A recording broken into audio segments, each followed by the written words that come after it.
melanjutkan kajian tentang bab wara' setelah mungkin sebulan Al-Faqih tidak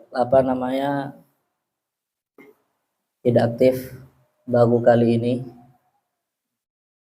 ini kita nyampe kepada pembahasan ya tetap masih masalah wara'. Wara' itu intinya kita meninggalkan perkara yang tidak jelas. Kalau perkara yang jelas halal ya kita lakukan atau kita konsumsi, kita makan. Kalau yang haram ya kita tinggalkan. Nah, ada istilah perkara yang tidak jelas. Nah, maka yang lebih hati-hati kita tinggalkan. Ini tidak tahu apakah halal, apakah haram, maka lebih baik ditinggalkan. Sama juga seperti pendapat ulama A mengatakan boleh, ulama B mengatakan tidak boleh. Mana yang wara' mana? Nah, kita mengatakan ikut yang lebih selamat. Mana yang tidak boleh aja. Dikhawatirkan takut ada salah nantinya.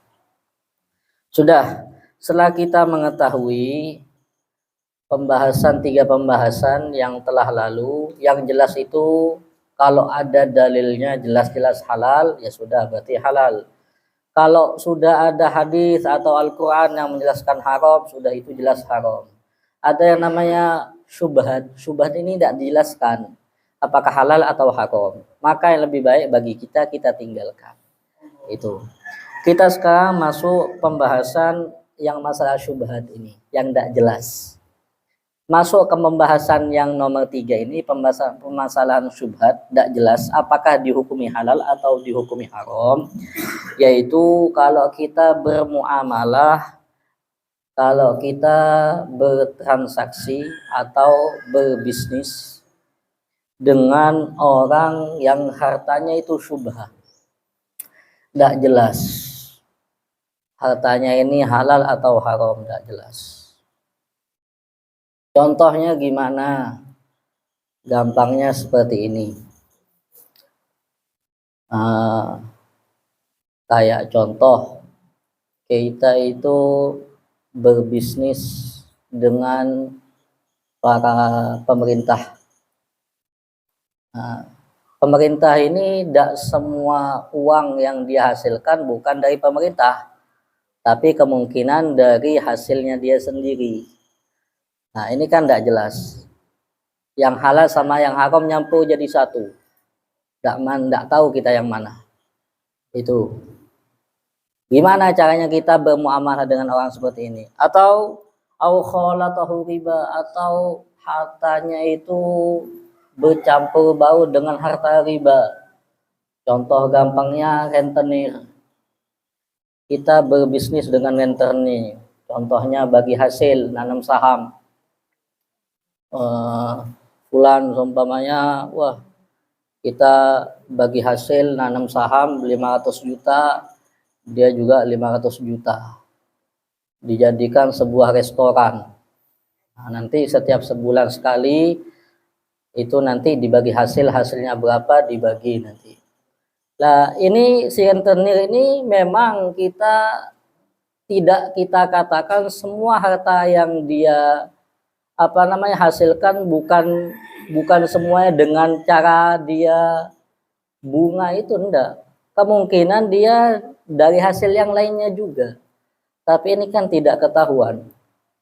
Harta yang mana yang halal dan harta yang mana yang haram. Gimana kalau kita bermuamalah dengan orang seperti ini? Nah, ini masuk ke pembahasan syubhat, tidak jelas. Fa'innal ikhtiyara, kata Habib Zain bin Ibrahim bin Smith, pilihannya tarkuha ila ghaiha, lebih baik kita tinggalkan. Nyari saya lain beri. Kalau kita pengen bisnis, kalau pengen nanam saham, cari yang lain. Nggak usah kalau mau proyek, nggak usah ke yang golongan yang tadi, yang jelas halal saja. Takwa, enak itu takwa sudah. Parfum, apalagi. Ya meskipun rebehnya arbah, walaupun untungnya dikit, jamu, yang jelas-jelas saja sudah. Aing botet. sendal, yang pokoknya yang jelas halal, baik kita seperti itu.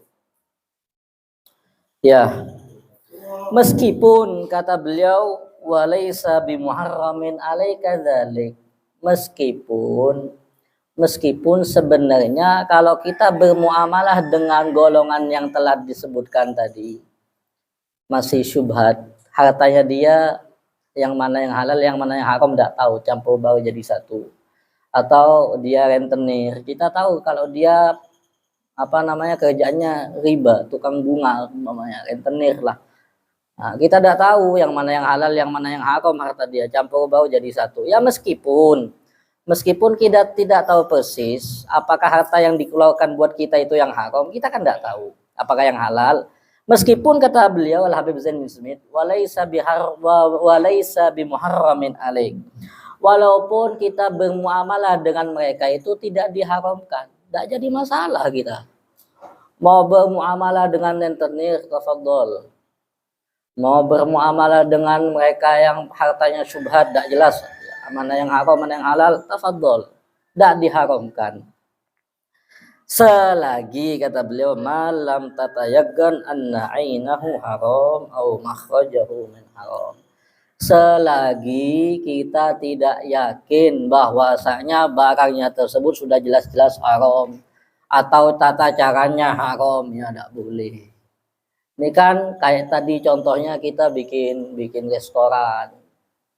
Ya, bebek songkem. Ya. Halal kalau berpikir, tapi hartanya ini kan yang jadi masalah. Apakah ini yang dikeluarkan buat muter uangnya dia nih harta yang halal apa yang haram? Nah, kalau memang ini jelas-jelas, kalau bisnisnya tadi bebek songkemnya kalau memang jelas-jelas itu sesuai dengan Islam, sesuai dengan syariat, ya sah-sah saja. Kecuali kalau di dalam bisnisnya tersebut ada yang perbuatan yang haram. Di situ seumpamanya ada disembelih segala macamnya, pokoknya kacau lah. Ya kita tidak boleh bermuamalah dengan mereka karena sudah pasti haram. Kenapa kita itu kalau masih belum jelas mana yang haram mana yang halal, kita masih diperbolehkan dengan bermuamalah dengan mereka, bertransaksi dengan mereka, ya memiliki proyek dengan mereka. Kenapa? Karena di sini dalam hadis pernah disebutkan Rasulullah SAW pernah dahulu kala beliau menggadaikan dir'un. Dir'un ini baju besinya Rasulullah. Beliau gadaikan karena beliau tidak punya uang. Ya, para habaib itu kalau memang mereka fakir, fukara, berarti mengikuti jejaknya Rasulullah. Memang pada aslinya seperti itu. Kalau memang kaya raya, fadlun minallah. Ya. Rasulullah SAW ketika beliau tidak punya uang, beliau menggadaikan apa yang beliau punya. Ngutang ke orang, beliau menggadaikan baju perang beliau. Beliau gadaikan baju perang beliau kepada orang Yahudi. Digadaikan untuk menghutang aswu min syair. Jadi beliau itu mungkin orang Yahudi ini punya toko mungkin sekarang dikatakan beracang. Kalau dulu kan makanannya gandum. Jadi Rasulullah udah punya uang waktu itu, akhirnya untuk memberi nafkah keluarga yang di rumah, beliau udah punya uang, baju perang beliau bawa ke tempatnya orang Yahudi, ana ngutang. Ini jaminannya. Itu yang dibilang gadai. Ya meskipun sekarang salah kaprah orang. Gadai itu dipakai saenake dewi. Padahal tidak boleh. Yang dibilang gadai itu harus ditaruh karena jaminan. Sekarang subhanallah yang namanya gadai kayak harta sendiri. Dipakai kemana-mana. Ban tipis, ya bread segala macamnya tidak boleh.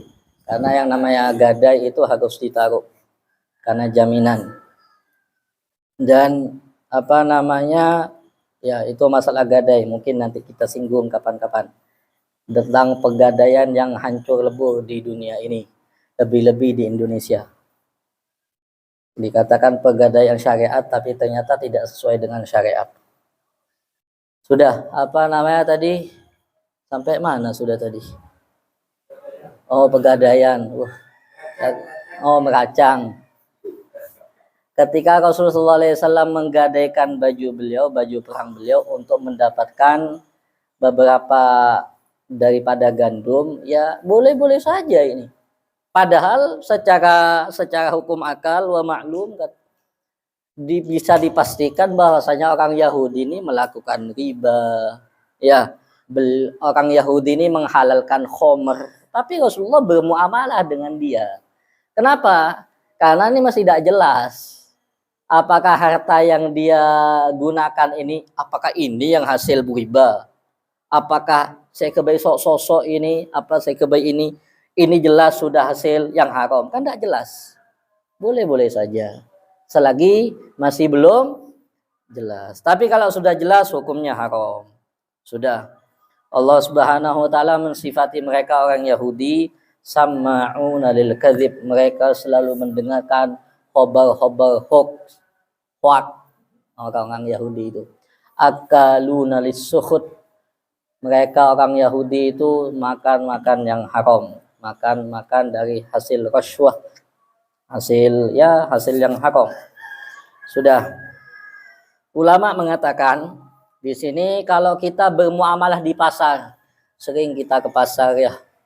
Padahal kalau berpikir dikatakan khairul biqa masajiduha wa syarrul biqa aswaquha. Paling bagusnya tempat adalah masjid, tapi subhanallah masjidnya kosong.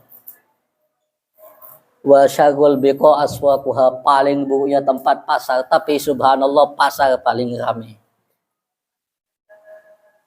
Ya. Kalau kita bermuamalah di pasar seperti apa? Ulama mengatakan kalau kita pengen bermuamalah, pengen jual beli di pasar, boleh-boleh saja. Dan kita tidak wajib untuk mencari tahu secara detail. Ini mau beli kacang semuanya ke pasar. Bu, oleh di mana bu kacang? Oleh ngico apa oleh nanam tibi? Terus meleh di mana bu? Meleh tak kok meleh rentenir. Kata beliau, dikatakan di sini sama ulama, la yajibul bahthu wat taftish ala ahwali man yu'amiluhum.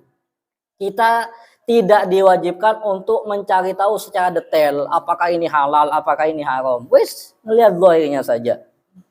Ya, bi'aidihim min aina wasala ilaihim, tanpa harus ditanya-tanya, tanpa harus diinterogasi. Meleh di mah cukup halal apa oleh ngico, konsumpaman daging sapi, daging sembeli apa gelonggongan, tak usah. Ya, ketika kita lihat zahirnya saja, ya kita boleh transaksi dengan mereka. Illa, kecuali kata beliau, kecuali kalau seumpamanya yang kita transaksi dengan dia adalah orang-orang tertentu yang dikatakan di sini yudkhilus salatin, yang biasa sering masuk kepada pejabat-pejabat, yang biasa masuk kepada aparat pemerintah, wal makasin. Makasin bukan mekasen ya, tapi makas kalau dalam kamus bisa diartikan cukai atau bisa diartikan pajak.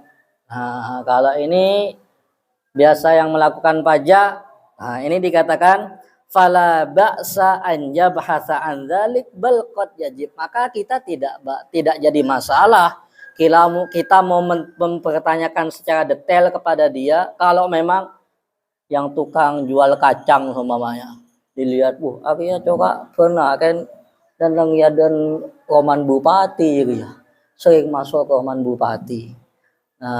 Takorin oleh merah biru dari Bupati seumpamanya, maka kita tanyakan, loh ini hasil yang dibeli buat kacang yang Anda jual ini dari harta yang jerih payahmu atau dari yang pemerintahan tadi? Tidak jadi masalah, bahkan bisa dikatakan kadang-kadang wajib kalau memang yaitu tadi dihasilkan dengan harta yang haram. Sudah. Ini ada jalan keluar yang paling enak dari Al-Haddad Abdullah Al-Haddad. Beliau mengatakan akad secara zahir Dan menurut Islam itu dua sebab yang cukup dalam memastikan harta itu halal atau haram. Contoh, kita mau beli beras. Gampangnya kita mau beli beras. Yang dibeli beras dan di sini ada akad. Sudah, dalam Islam beras boleh dijual beli, boleh. Dalam akad ada akadnya, jelas halal sudah. Ya, orang yang menjual berasnya boleh memakan hasil uangnya, orang yang beli berasnya boleh memakan hasil berasnya. Nah, ini kata Habib Abdul Haddad, wis cukup dengan memandang zahirnya saja. Khususnya kata beliau fi hadzal zaman, lebih-lebihnya pada zaman sekarang ini. Nah, tapi dengan catatan kalau kata beliau idza lam yakun lahuma mudafi, kalau tidak ada yang bertentangan. Kalau nanti ada yang bertentangan, ya kembali ke rumus yang tadi. Sudah, terakhir Al-Habib Abdul Haddad beliau menjelaskan ada 3 golongan. Kita ini kalau bermuamalah pasti bertemu dengan 3 golongan ini. Beliau sebutkan di dalam kitab Gisalatul Muawanah. Yang pertama, terkadang kita itu bermuamalah dengan orang yang sudah dikenal oleh kita bil khair was shalah. Wah, ini orangnya baik ini. Wah, ini orangnya soleh ini. Wah, hafal Quran ini. Yang jual pentol tidak mungkin dia pakai daging katak, tidak mungkin. Karena hafal Quran. Wah, seumpamanya. Wah, ini tiap hari hatam 30 juz ini, seumpamanya. Wah, ini tiap hari baca Qul huwallahu ahad 3 kali, seumpamanya. Wes, pokoknya kita anggap dia ini orang baik. Nah, kata Habib Abdul Haddad, kalau kita bermuamalah dengan orang yang seperti ini, fakul min tu'amih wa amilhu idza syi'ta wa la tas'al. Makan makanan dia, ya. Bermuamalah dengan dia, fadol, ya. Idza syi'ta kalau kamu pengen, wa la tas'al, enggak usah tanya-tanya lagi. Orang jualan pentol, hafal Quran, umpamanya. Ini ya dosa ditanya lagi. Ngaku ceking apa ya? Enggak usah. Kalau kita sudah mengetahui kalau orang ini orang khair, orang soleh, enggak usah ditanyakan lagi. Golongan yang kedua, syakhsun majhulun indak wala ta'rifuhu bi khairin wala bisyah. Golongan yang kedua, golongan yang tidak kita ketahui.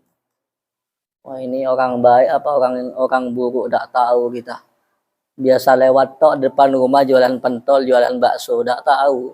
Apa sholat 5 waktu tiap hari, apa baca, enggak tahu kita pokoknya. Gimana?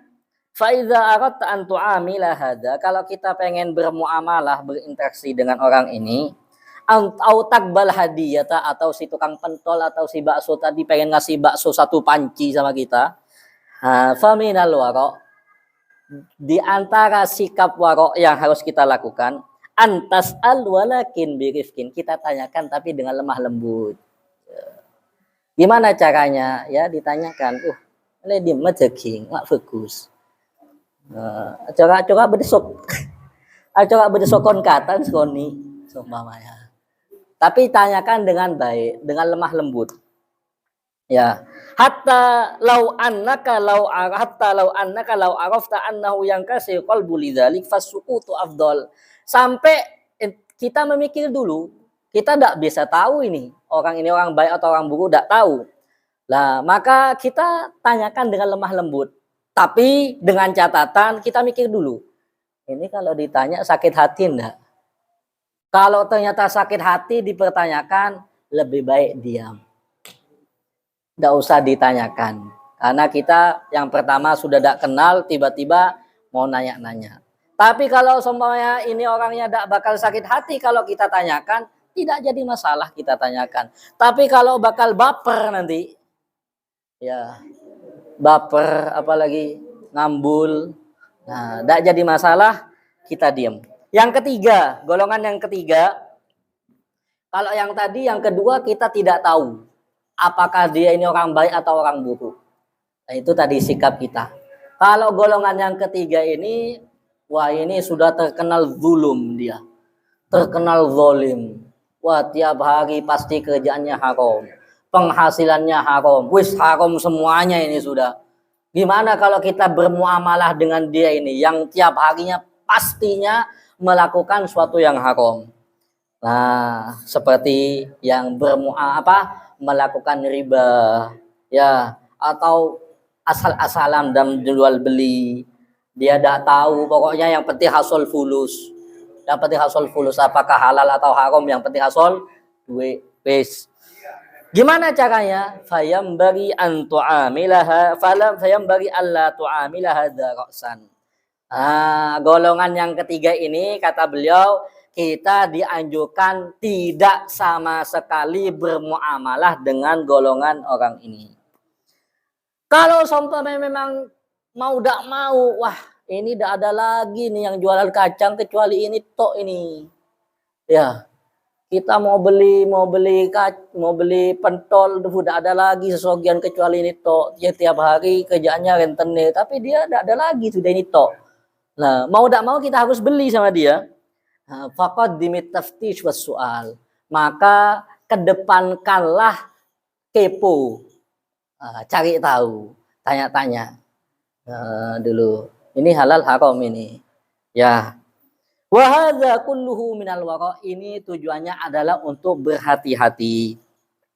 Hatta ta'lam, sehingga kita mengetahui sampai kita yakin kalau bahwasanya di tangannya dia suatu yang halal sudah jarang, bahkan dikatakan tidak ada.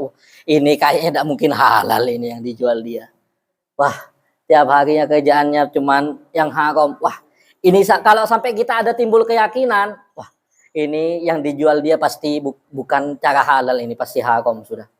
Nah, maka fa inda dzalika yajibu 'alaikal ihtiraz. Kalau kita bermuamalah, kalau ketika sudah sampai had, sampai batasan seperti itu, kita timbul keyakinan, wah ini kayaknya tidak ada celah suatu yang halal sudah, pasti haram semuanya, maka kita harus tinggalkan. Ya, seperti itu. Sekarang yang terkadang yang kita tidak sadari, mungkin Al-Faqih belum sempat ngasih tahu orang yang jual nasi goreng. Orang jual nasi goreng ini kemungkinan perbuatan haram.